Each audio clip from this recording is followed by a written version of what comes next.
الله الرحمن الرحيم الحمد لله رب العالمين وصلى الله على سيدنا محمد وآله الطاهرين. اللهم صل على محمد وآل محمد وعجل فرجه.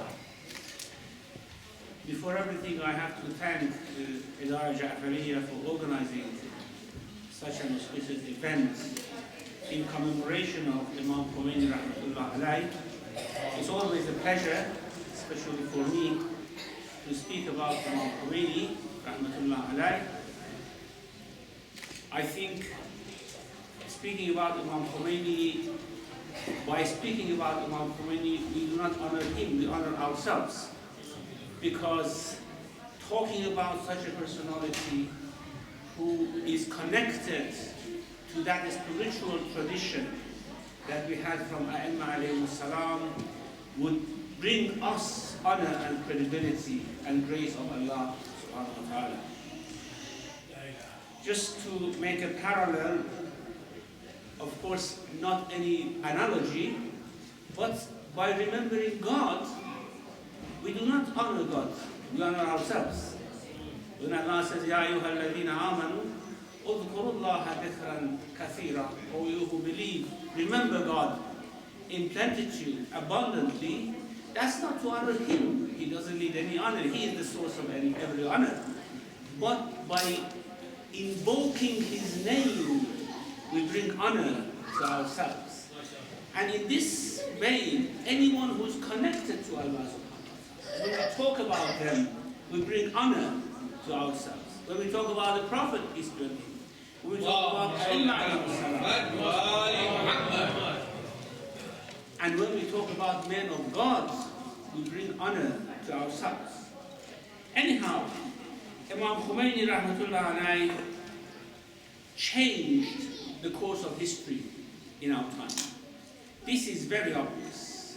The world, the humanity was heading in the opposite direction of a spiritual life, opposite direction of God, Allah subhanahu wa ta'ala, and suddenly a man with this huge spiritual stamina came forth, and by a very huge push changed the course, and we are now on a different course. And that, of course, started from one location in the world, but alhamdulillah, it's spreading. There are signs that says that things which are now happening in other parts of the Muslim world are reverberations of what happened in Iran 32 years ago. Of course, every rational analyst would understand this. However, there are very delicate and subtle and interesting signs. Just for example, of course it may be only coincidence, but coincidence usually may give us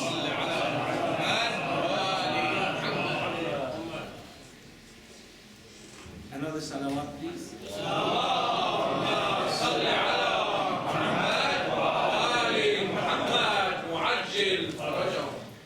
Coincidence sometimes give us very significant indications.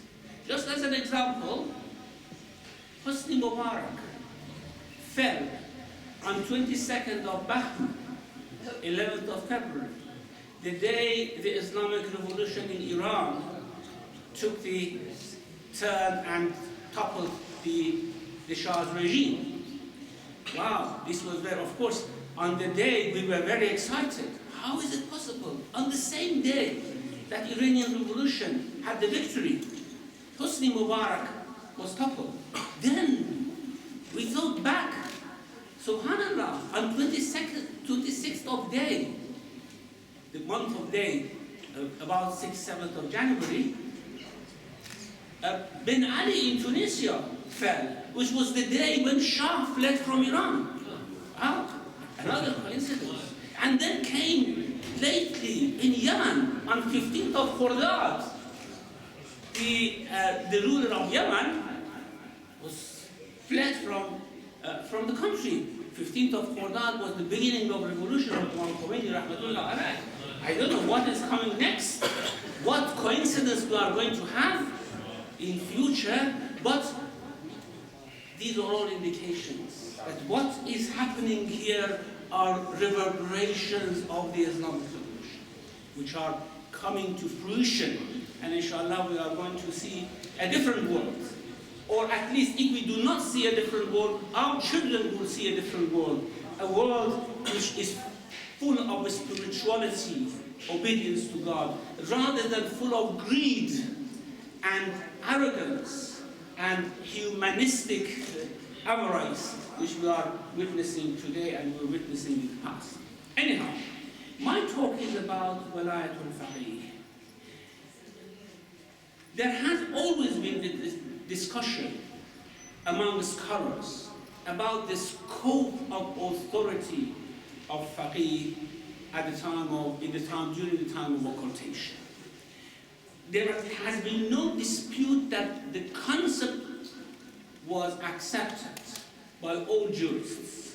Every jurist believed that at the time of occultation, the faqih, the scholar with those qualifications which Maulana specified has some authority. The question was about the extent of this authority. Was this a full authority, including political authority, or it was just a limited type of authority? Now, what I want to argue here today is to ask a few questions, to somehow shed light on different aspects of this argument. Some people say at the time of occultation, faqih has no political authority. We should have a separation, so to speak, of faith and social life. Separation of church and state, so to speak. We should have that. Now, in Islamic ideology, in Quranic teachings, it is very difficult to separate between faith and state. In Christianity, it may be possible, but you go to the verses of the Quran, it is really impossible. You go to the seerah of the Prophet, peace be on him, it is impossible. You go to seerah of Amirul Mu'minin alayhi salam, Husayn ibn Ali alayhi salam, it's impossible to separate between church and state, so to speak. Our faith is intermingled with social responsibility. That's why we have this Amr bil Ma'ruf wa Nahy al Munkar. So how are we going to discharge this duty, which is part of the practical code of every Muslim, if we believe that politics should be separated from religion? It's not possible. At least in Islamic faith, it's not possible. It may be possible in other faiths, although I believe that it's not possible.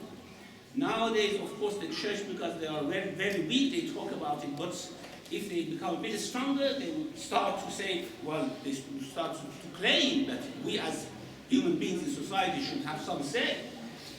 We don't want everything to go to the direction of secularism. Anyhow, now, one question is, does Shia, I'm not talking about Sunni persuasion, that's a different issue, but does Shia faith have a political theory on it? Do we have a political program during the time of the occultation when the Imam is asked? Now, if you say no, the implications would be that we are advised to sit back in our homes and leave the most important institution, the state, in society, to people who have no faith, to secular people, to program for our children, to budget institutions which support secularism, to suppress anything which is related to faith. We sit back. We have no political theory at the time of occultation, because there is no Imam, we do nothing. This is one way of thinking about it. The other way is that no, Shia has a political theory at the time of occultation. We have a theory telling us when the Imam alayhi salam, the 12th Imam, is not with us, what should we do in society? Now, the question is, what is that political theory? You ask any jurist, you ask any Shia intellectual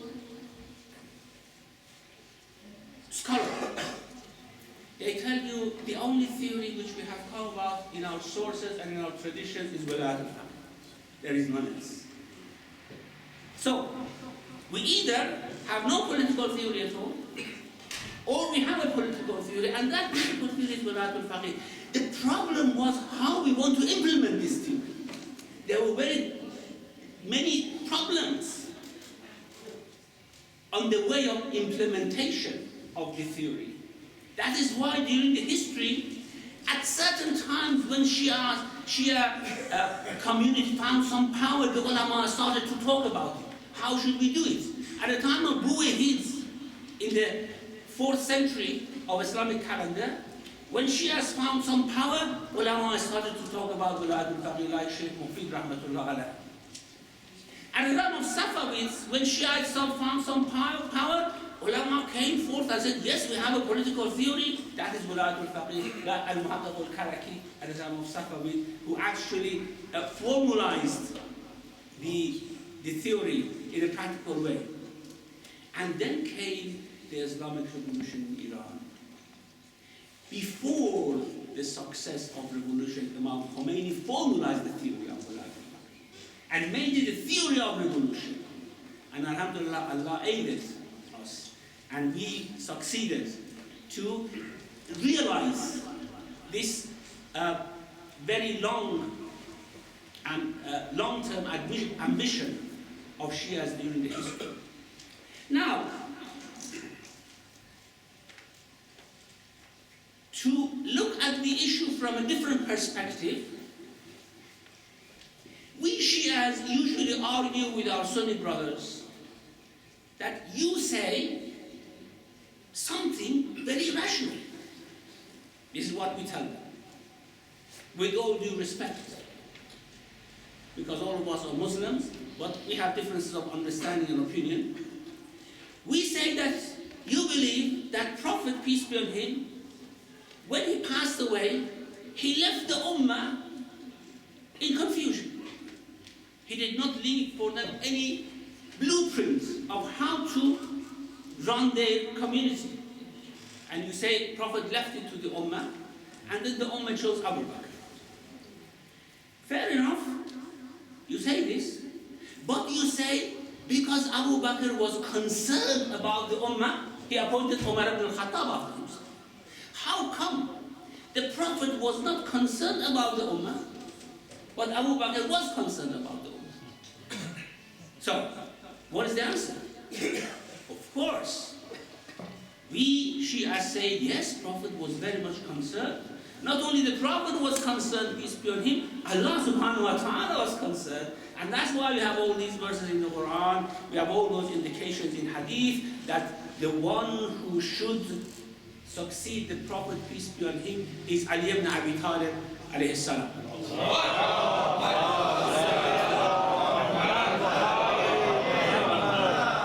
So this is the forceful argument, in our view. This is the forceful argument. And in our view, we win the discussion when we bring forth this issue. Now, we come to our own community. We ask our scholars, when Imam, the 12th Imam, alayhi salam, Ajjalalna ta'ala farajahu sharif,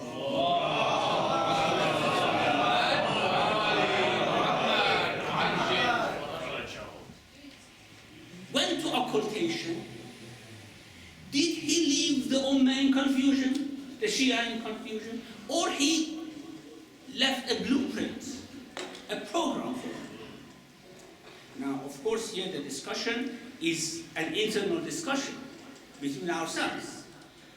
Now, there are certain ulama who say that, well, we don't have any evidence to say that Imam alayhi salam left a blueprint. But the question is it rational? Is it rational to leave the Ummah to themselves? The other group of ulama say, no, he actually actually left the blueprint. He left a system, and that was the system of Wilayat al-Faqih. Go to Fuqaha, they are my hujjah upon you. I am hujjatullah, they are my hujjah upon you. And go to them, and they will guide you. Certainly, this needs a will from the Shia community to bring the ulama on the arena. Just like Aimma. Aimma were appointed imams by Allah subhanahu wa ta'ala. But the ummah did not have the will and decisiveness to bring them forth, to appoint them as their leaders. So they were leaders appointed by God, but they didn't have any say in the society. Those oppressors had say in society.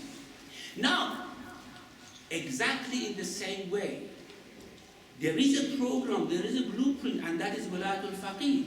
But it depends on us whether we want to bring it forth or not. Whether we want to enforce it and endorse it or not. And Alhamdulillah, the Iranian nation, which is part of the Shia community and part of the wider Muslim community, realized this ambition and gave the authority to Faqih to realize that blueprint that Imam alayhi salam had specified for the time of occultation. And we are seeing the barakat of it, the blessings of it. It's just 30 years. 30 years in history is nothing. It's a second. And in that 30 years, you are seeing the blessings of this Wilayat al-Faqih spreading everywhere in the world, hitting hard the arrogant powers which have been ruling everyone as their own servants for several centuries. We are coming forth, we are breathing now in a world which was suffocating for every free and spiritual person. Now we can breathe, alhamdulillah. We can stand and say, no, we have an argument against you who want to take us to absolute secularism, who want to eliminate God from social life and even from personal life. Look at the situation in France. You cannot talk about God in schools. If you say anything about God, that means you have violated the laws of education. This was the situation, and now Muslims have found their own identity, are coming back in their millions, alhamdulillah, and you see the youth in Muslim community everywhere. It's the youth. That is what Imam Khomeni rahmatullah alayhi believed in. The youth.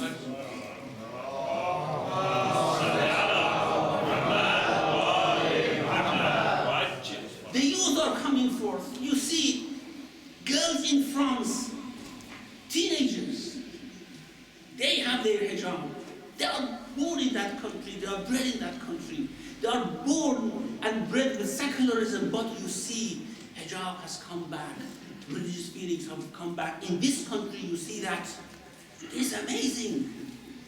When Imam Khomeni was taken to prison, you probably have heard this anecdote several times. I say this and finish, my time is up. When Imam Khomeni was taken to prison on 15th of Fardad, one of the officers told him, Ayatollah, well, they had some discussions that politics is dirty, why should you interfere in politics? Leave politics for us and have your faith in your own community. And of course, Imam Khomeni said, your politics is dirty, our politics is very clean. So we follow our own politics and we will defeat your politics. One of the other things that he told him that, how do you want to fight against Shah? Where is your army? Shah is armed to the teeth. What do you want to do? Where is your army? He said, my army are now lying in their cradles. And soon they will grow up and they will support me. And this is what happened. Those in cradles at that time, 15th of Fardad, after 15, 20 years, they became the huge army of God, supporting Imam Khomeni rahmatullah alayhi. We are all honored by Imam Khomeni. We are all honored by this grace that Allah has bestowed upon us, and especially this theory of Walat al-Faqih.